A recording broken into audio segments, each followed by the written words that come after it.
ছেলেরা যদি 4টা বিয়ে করতে পারে তাহলে মেয়েদেরও 4টা কেন, মেয়েরা আরো বেশি করবে, কারণ মেয়েদের এনার্জি অলওয়েজ বেশি থাকে।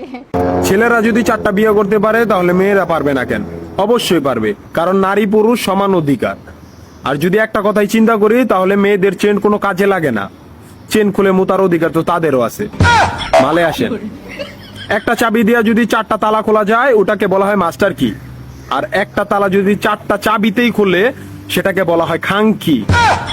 ধরেন আপনি 4টা ইঁদুর পালেন, আপনার কাছে গর্ত আছে একটা, বাহিরে অনেক বৃষ্টি, বুঝেনি তো ওয়েদার ডিমান্ড, এখন 4টা ইঁদুরের একসাথে গর্তে ঢুকতে হবে, তখন আপনি কি করবেন?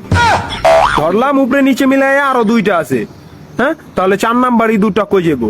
কানের ফুটা দা না নাকের ফুটা দিয়া? হ্যাঁ, তার মধ্যে মাসের মধ্যে 7 দিন থাকে লকডাউন।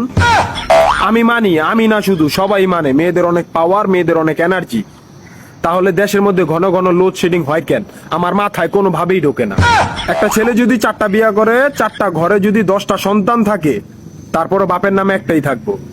এখন আপনি যদি 4টা বিয়ে করেন, একটা সন্তান হয়, তাহলে বাপের নাম কি দিবেন? সলিমুদ্দিন, কলিমুদ্দিন, আনোয়ার, মনোয়ার, নাকি গড়ে মিলাইয়া জানোয়ার? আপনি কি নারী না ঢাকা শহরের লোকাল গাড়ি? 30টা সিট ফুল, 20 জন দাঁড়ানো, তারপরও বলে পিছনে সিট খালি, ওঠেন তাড়াতাড়ি, পিছনে সিট খালি, ওঠেন তাড়াতাড়ি। শুধু এই সমস্ত মেয়েদের কারণে পুরা নারী জাতির সম্মানহানি হয়। আমাদের উচিত সিটি কর্পোরেশনের কুত্তা মারার ইনজেকশন দিয়া এদেরকে মেরে ফেলা, যাতে এদের জন্য অন্য কোনো মেয়েদের কেউ খারাপ নজরে না দেখে। মারানি কোনানকার।